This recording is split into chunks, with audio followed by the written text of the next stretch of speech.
Oh, power flashes, Brian, tornado on the ground. You could feel the pressure, so we knew then it was hitting. Power flashes, this is a tornado on the ground. Oak Grove, Smithville, Johnson County. In the darkness, metro communities struck by tornadoes and everything that comes with it. As daylight shows the magnitude of the storm, cleanup gets underway. Good evening, everyone. I'm Laura Moritz here with Chris Ketz live in Oak Grove. And yes, the cleanup has definitely started. We have U-Hauls and driveways. Things that have been salvaged are definitely being loaded up. But boy, is there an awful lot of damage when you talk about in excess of 500 structures either damaged or destroyed. Let's take you on a real quick walk right now between these two duplexes. We're right off Broadway, which is the main drag here in Oak Grove. Utility restoration, getting the power back on in this and other communities has been such a chore. And this is just one small illustration. That was a utility pole that was standing yesterday. The good news is it's been replaced by a new one today, and that kind of work is not something that happens right away. It doesn't happen right away. These folks have been working around the clock since everything happened last night. And on top of it all, giving us a bird's eye view is News Chopper 9 and Johnny Rollins. Johnny? Well, we've been taking a look at the entire damage path here, all the way from Lake Lotawana to a few miles to the north and east of Oak Grove, and over now the Bent Oak Golf Course, the name of which taking on whole new meaning tonight, as extensive damage to a lot of the foliage around here, a lot of the trees down and completely snapped off. We do have some utility crews down here, but take a look at the damage near this pond. The power of this tornado, very, very obvious. And then across one of the fairways, single file, one by one, you can see these giant trees that were totally uprooted. Again, more evidence of how powerful this storm was, how strong the winds were. As with the rest of Oak Grove and along this entire tornado's path, we're seeing a lot of cleanup underway down here as well. Johnny Rollins, News Chopper 9. Back to you, Laura. All right, well, terrific job, Johnny. And we do want to say that only minor injuries, no deaths to be reported. And with all of this going on, it's hard to believe. But what we do need to tell you, school will be canceled again tomorrow in Oak Grove. Classes were canceled today. The superintendent canceling classes tomorrow as well due to debris, and we'll show you that, and power outages. Now, meteorologist Nick Bender driving right alongside the Oak Grove tornado last night in Storm Tracker 9. We were there, Laura. We were watching the tornado move in, destroying the power lines and the power poles, and that was that bright green flash that we showed you last night. That is a power flash. A lot of power flashes. A lot of power flashes. I need you to keep going. Keep going. That's close. That's way too close. Now, can you imagine this family here seeking shelter in this basement? It's dark. Their power has cut out. They can hear the tornado. Their ears are popping. They have debris falling down on them, and the tornado hits and tears the entire first level off and throws it and the second level downhill with the tornado as it barrels on through, and they are down here in their basement. This is why we tell everybody you need to get to the lowest level, because the first level and the top level, it's gone, but they were safe even with all this debris with minor injuries in their basement below ground level. Laura, Chris, back to you. And you know, this is the exact reason why you stay away from windows when there is severe weather, because they get blown out and flying debris all over the place. All kinds of holes in the side of this duplex as well. All of this severe weather obviously has moved on, but now there remains a pretty significant fire danger. That's right. Chief Meteorologist Brian Busby is going to tell us about that. It's the 1-2 punch that's going on here. The storm system was strong ahead of it. The storm system has strong winds behind it, and it's also drying out the atmosphere, which is why we have more sunshine than we did yesterday. Also lower humidity, and the wind speeds aren't helping matters either, so it's drying out pretty rapidly. 17 miles here in Kansas City, out toward DeSoto, a 10-mile-an-hour wind. And on the Missouri side, still some double digits from Liberty down to Lee Summit.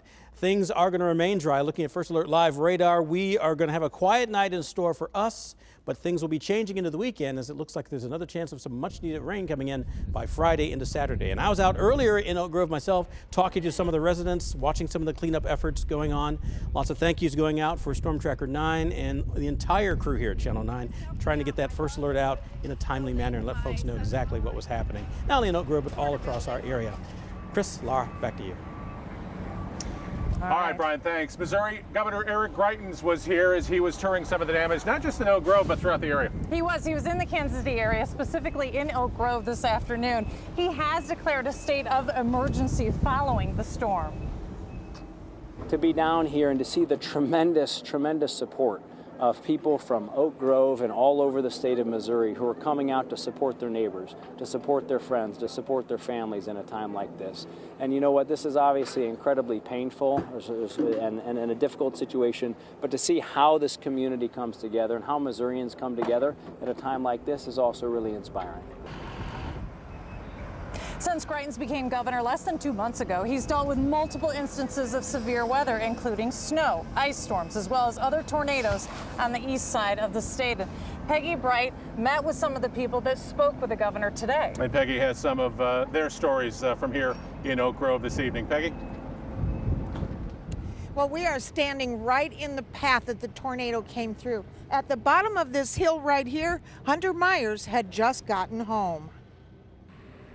I got inside and I started hearing sirens, and then I went down to the laundry room because it's just completely concreted in, and that's where we were. That's where our safe spot was. I get downstairs and it's just dead silent, and then it finally just hit. It sounded like a freight train just hit. Hunter was stunned to look out and see just how much damage was done, not just at his home, but his neighbors' homes as well. I came out here and was checking on all the houses, make sure everyone's okay. And amazingly, everyone was okay, but not Hunter's brand new pickup truck, part of the toll the tornado claimed. You know, it's just in a matter of seconds all this can happen, and it's kind of scary. Hunter is sick that his truck has been totaled, but it is insured. He'll get another. Hunter says seeing all this makes him focus on what really counts tonight. We're okay. That's all that matters. Hunter says it's also been gratifying to see how many friends, family, and even strangers have been showing up to help here. That's been going on all over the city. We're live in Oak Grove. Laura, Chris. I tell you, there are so many people who have come just to lend a helping hand, but that's the human spirit we see in devastation and destruction like this. We sure do. Our Michael Mahoney is on the other side of Oak Grove this evening, talking to more people who lost everything in this storm. And Michael, you talked to a single mom with 2 kids. Right, Lauren Bryan lived in this house here, and obviously she had a tough night and a tough day today. She has some help here that are loading that pickup back there, and she is simply at this point trying to make it through. The tornado smacked into the back of Lauren Bryan's house. Her ex-husband had called her, warning her that it was coming with just seconds to spare. We ran to the bathroom. I threw one kid in there, grabbed the other one, threw them in there, and by the time I shut the door, that's when all the glass blew in. And today, there seemed to be glass everywhere in her house, and her 2 kids are trying to comprehend what's happened. And they say that the tornado ate our house, so they don't understand. They're 2 or 3 and 5, so. Lauren Bryan had friends over helping her move things out, and when asked how she's doing, it's awful. It's awful. As a young mom loses her home on a night she is not likely to forget. It only lasted like 15 seconds, but it's like the longest 15 seconds of my life. Back live here looking at the debris and the damage done to Lauren Bryan's house here. The news is that she's going to be spending the night, and maybe a few more nights than that, at her best friend's house where she picks things up. Chris? All right, Michael, there are 2 American Red Cross shelters open today. One is at the Oak Grove Civic Center. That's right off Broadway, the street behind us. It'll help people in Green Valley, Bates City, Oak Grove, Odessa. The second shelter is at the Gower Christian Church in Gower, Missouri, and they're going to help with food, water, and shelter. Oak Grove was not alone when it comes to tornado damage last night. Something that we were paying very close attention to last night is what was happening up in Smithville. Yeah, Smithville got hit by an EF2 tornado, and Brian Johnson has spent the afternoon there. Brian. Hey guys, there's not a home on this neighborhood that wasn't impacted by that tornado that came through there. You can see the trees behind me that got ripped up. And check out this shed that landed actually almost on its roof on its side, crushing this Ranger that is behind it. That tractor trailer actually came from about 3 houses over. And you can see the debris that is spread behind this backyard and what appears to be a pool that now has a trampoline, possibly from another neighbor from another part of this neighborhood. But check out this house right here behind me. We spoke to the woman who lives in this house. She was in her basement when the wind sucked the side of her house out so much that it ripped the walls right from her office there with the pink inside. Just incredible what people had to go through. They went downstairs to stay safe. Now we have some video also we shot of the neighborhood earlier. Insulation, of course, is spread everywhere, stuck in what fences remain up. We saw a complete lawnmower that was picked up and then dropped across the street. But it's the people's lives that have really been impacted. Many roofs are gone, with several families needing to move now. Their homes are no longer safe at this point, and many tell us that they had never had any idea that this kind of damage would happen to them. So you think, oh, it's never going to happen, and it happened, and I don't ever want to experience it again. It was scary. And thank God I had my neighbor Tom, because as soon as it happened, he called to see if I was okay. We were checking on each other. Again, here more live pictures of what is left as people continue to put their lives back together. You can see this fence behind me. There's just barely sections of it left. Most of the fences on this neighbor and the following neighbor have been completely taken down. We also spoke with a neighbor who had a boat parked on his trailer, kind of like this one in the corner, but now the boat is missing and he has no idea where it landed. Lara, everywhere we look, it is just another incredible story of people trying to help neighbors through this very difficult time.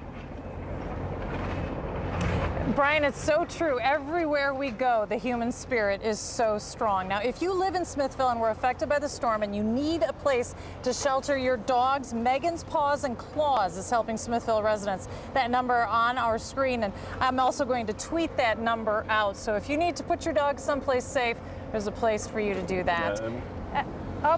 The washer and dryer has been moved. Things happen very quickly around here, that's for sure. People are making progress, especially in this particular neighborhood right off Broadway and Southwest 25th, and that's really good news considering what these people woke up to this morning. Much more news to tell you about tonight. Let's go back to the studio. Haley Harrison, Stephen Albritton. Guys, back to you. Incredible perspective they've been showing us here tonight. Thank you, guys.